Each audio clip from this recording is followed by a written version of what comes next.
is Remnant from the Ashes? Or better yet, in a world with so many Souls-like games, why is Remnant from the Ashes? Well, that's what I flew 2,000 miles to find out. Thanks to Perfect World Entertainment for flying me out to play the game and interview the developers. And if you like what you see in this video, I recommend clicking on the link I have in the description below to check out the game. I actually hadn't heard of Remnant until a few weeks ago, which is odd considering I spent an ungodly amount of time reading gaming news. So I must have seen it, but just not noticed it enough to have actually seen it. What made me pay attention this time was that I saw the studio, Gunfire Games. You remember Chronos, that really cool VR game? This is the studio that made that. Remnant is actually set in the same universe. They also developed Darksiders 3, with a bunch of the developers having also worked on Darksiders 1 and 2.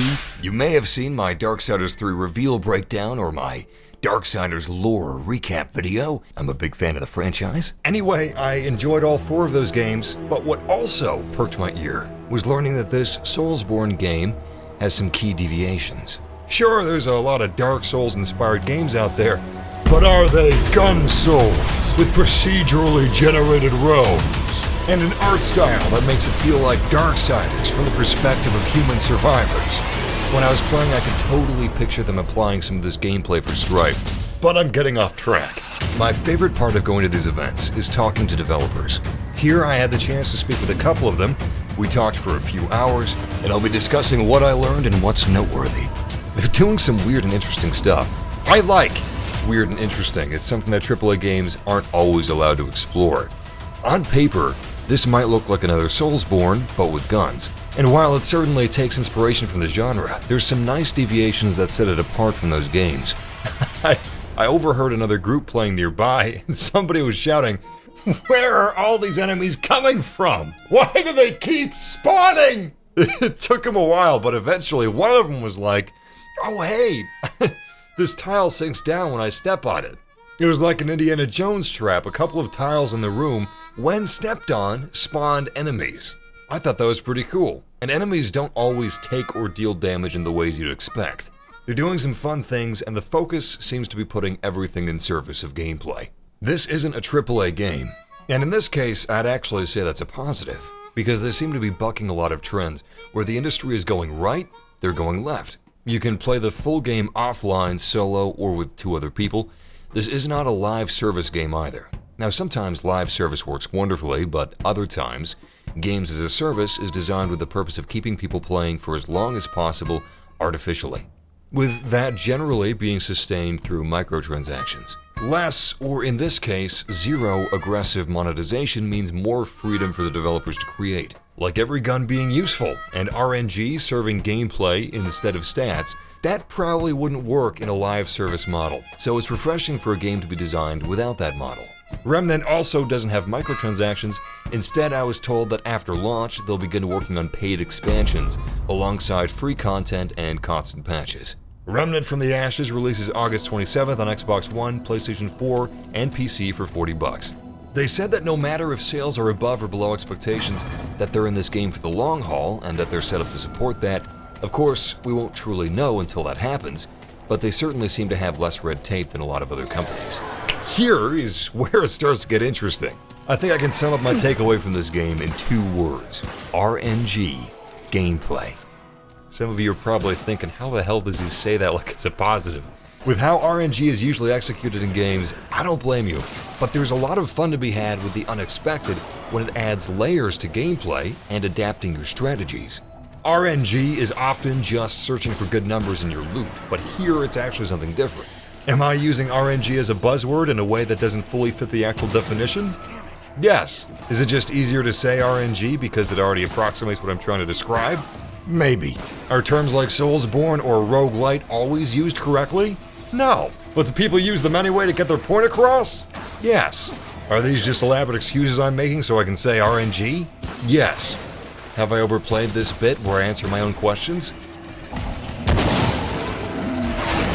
Instead of talking about the ways it's similar to other games, this video is going to focus on what Remnant does differently, because that's where I see its strengths.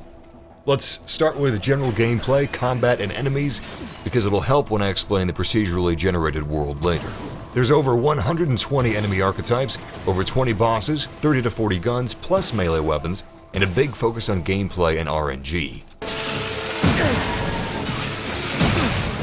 When you start the game, you choose an archetype, which is really a starting point because you can unlock the traits tied to a given archetype on a different archetype.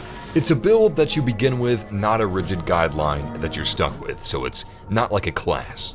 Traits modify gameplay in various ways and can be found through exploration, side quests, certain NPCs, or hitting achievements. There's said to be well over 20, closer to 30 traits, and each trait can be leveled up 20 times. You start with less than 10% of the total traits visible to you at the beginning of the game. The rest are hidden, and you don't know what some of them affect until you find them. You'll notice a lot of aspects in Remnant play into discovery.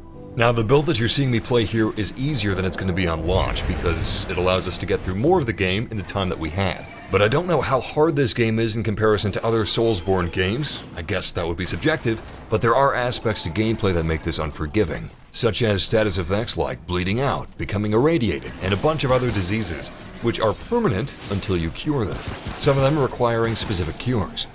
But what I find interesting, what I find fun, is that they don't all lower your health.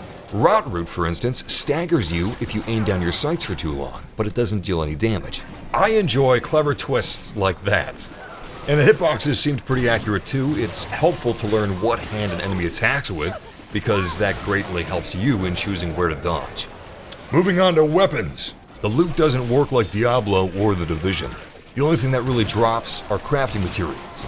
You can find weapons in the world, you can buy them, you can craft them, but they don't drop. You won't be picking up 10 versions of the same thing looking for good stats. So 30 to 40 guns may not sound like a lot, but there aren't duplicates, and the weapons here are centered around gameplay modifiers. The pistol you start with is still effective in its role in the endgame. Weapons aren't disposable. They didn't want a system where most guns are stepping stones toward a few viable options. There's a variety of gameplay effects with weapons, such as criticals, staggers, status effects for you and hostiles, and a variety of enemies have unique gameplay, so you may not always want to use what would seem to be the superior weapon, like a rifle, which seems far superior to a pistol, but you may want to use the pistol against a mini-boss because of the stagger. So I don't like using the hunter rifle on this guy. I think that the pistol's a little bit better because it's easier to stagger him. And you can see we staggered this guy. Nice, use those iframes, he's gonna do that. Again, we don't want to shoot him in the face because he has that armor covering it. And also he's got armor on his pauldron there, on his shoulder. That pistol would probably be useful against explosive enemies as well because of the stagger. Every gun has a use. If you see armor on an enemy, it's probably functional. You may not want to shoot there, even if it's a helmet with a tempting head underneath. There are 6 core melee types: hammers, hatchets, swords, scythes, spears, flails, along with boss variants that have unique effects. And there are 13 core types of ranged weapons, such as shotguns, rifles, sniper rifles, SMGs, etc. Ranged weapons also have boss variants, which I'll get to later. Naturally, various weapons within a type perform differently from one another. You may have 2 shotguns with very different functionality in terms of reloading or speed. But the extensive use of mods are what's really unique here. They range from elemental effects to buffs to spawning minions or mutant plants that pull aggro. And weapons actually extend to affect your gameplay with certain enemies, which is something interesting to include in your strategies because it's not just about damage. I found that really interesting, and I'll get to it later when we talk about enemies. Here's another example of the level of freedom they're trying to hit with customization. Different primary guns utilize different modifiers that favor certain aspects of the weapon or its strategy. But there are certain weapons that accept any mods in the game. I think that's pretty neat.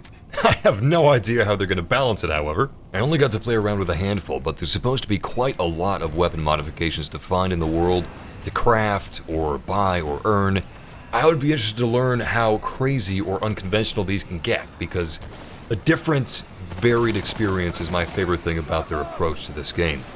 Like the weapon mod that spawns minions. One of us chose wisely and invested in the minion craze. Totally paid off. Those things were a force. If you already have an item and you're playing in multiplayer and someone picks up that item, you can have the monetary value. If you pick up a gun that you already have, you will get a level on your gun. By the way, like traits, guns also have levels that increase their power over time. Speaking of levels, the game is non-linear, so if you want to go after a high-level boss or a high-level area, you can do that. And if you're good, you might succeed. But the areas that you've already conquered match your level as you level up, so there's never anything below your level that you can just steamroll.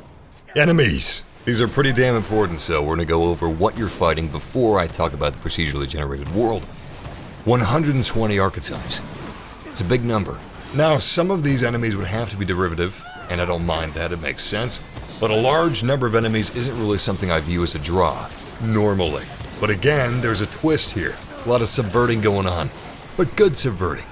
They're doing a lot of clever twists on gameplay, such as these floating skulls, which are light, so higher rate of fire weapons like the SMG can drift them, making their movements more unpredictable, and you're very attacking, making them harder to hit.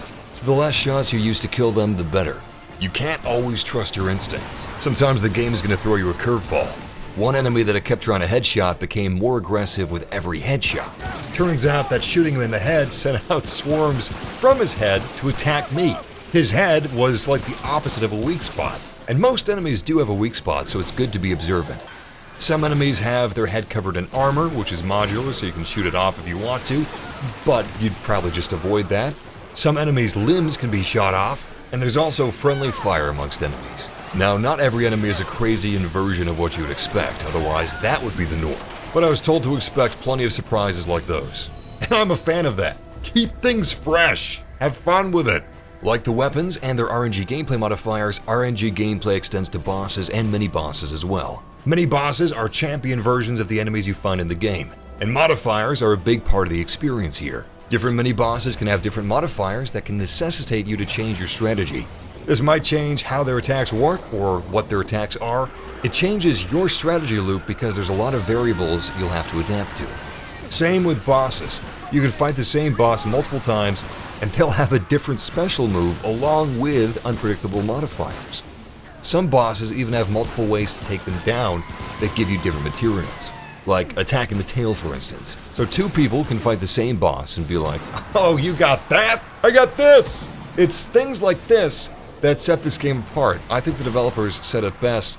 The overall goal is to create a new take on the journey. Instead of running the same quest over and over for a chance at the piece of loot that you want, you run the biome over and over for a chance at the quest you want, along with getting different quests and different bosses and different world bosses along the way, and you gain lots and lots of XP for your traits and stats.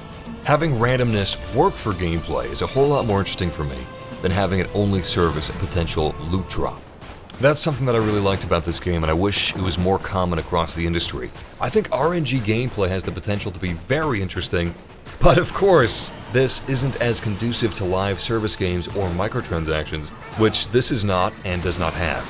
World bosses drop special weapons which have their own unique, powerful gameplay modifiers that cannot be replaced or removed. They're said to have a unique primary fire unlike any other weapon. Boss weapon mods are kind of based off the bosses too, it seems. When you beat the dragon, you can make a flamethrower. It's a slow-firing submachine gun with a flamethrower as an alt fire. There's so much more I could talk about here. I mean, the developers and I talked for hours. But it's time to move on to the world. There are 4 biomes on launch: Earth, Yaesha, Rom, and Swamp.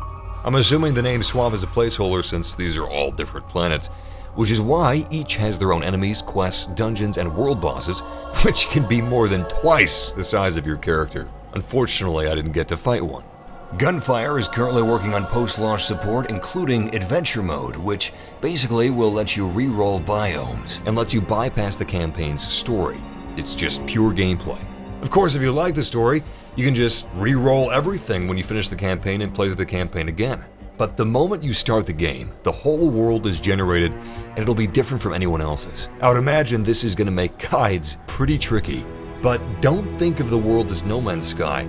It's not entirely random. It's still partially handcrafted. So you'll be able to recognize some layouts and maybe anticipate the tendencies of the spawning systems over time, but the way things are arranged feels shuffled and unpredictable with new things to explore, even after multiple playthroughs. Plus, there's deeply buried secrets to explore. If you've played Sekiro, you've probably encountered some of the more obscure quests that don't lead you by the nose. That concept is here too. There are things you can miss.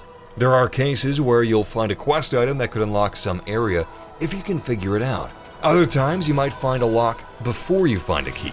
I've been told that there may be an initial reward as a decoy for some people to stop exploring short of the real reward. There's certainly a lot to pay attention to. To further expand on how procedural generation works, the layout of every biome and everything within it, outside of a few story tiles, is dynamic. The enemies, the weapons, the loot, the secrets, the world events, what buildings you find, the towns, ruins, dungeons, quests, and there's a lot of stackable variables here, like the size of towns, the type of buildings, how many stories they have, maybe there's a chasm. Also randomized are bosses, world bosses, and their respective modifiers. Every major biome features 4 bosses and 2 world bosses. The second time you run through a biome, you could get the second world boss, or a different version of the first, giving you a different set of resources and a different fight. But again, there are lenient guidelines, so you won't not find a dungeon, or a boss, or some core traits and weapons, and there are major key story points that will remain the same. But almost everything else is free game, and the journey is different for everyone. So you'll see different things at different places and times than your friends did, along with things they didn't have in their worlds. Once you're past the tutorial, anyone can join you, and you can join on anyone no matter the difference in levels. It'll scale based on the highest character. So if you run into a cool area or boss that you haven't seen before, you could bring in your friends to help you out, and they'll get to bring those rewards home with them. Ward 13 is your hub, where you can craft and upgrade using materials. This is one of the only areas that is not procedurally generated. To quickly get into the lore, the world ended in the 60s. The game's apocalypse takes place 80 years after that. The different planets are affected by the same thing that caused the apocalypse on Earth. If you're interested in the story and the lore, I saw quite a bit of writing and logs, and I was told that there's a lot of that in the game, but if you don't like that stuff and are just here for the gameplay, you can just skip right over it. There aren't hours of cutscenes here.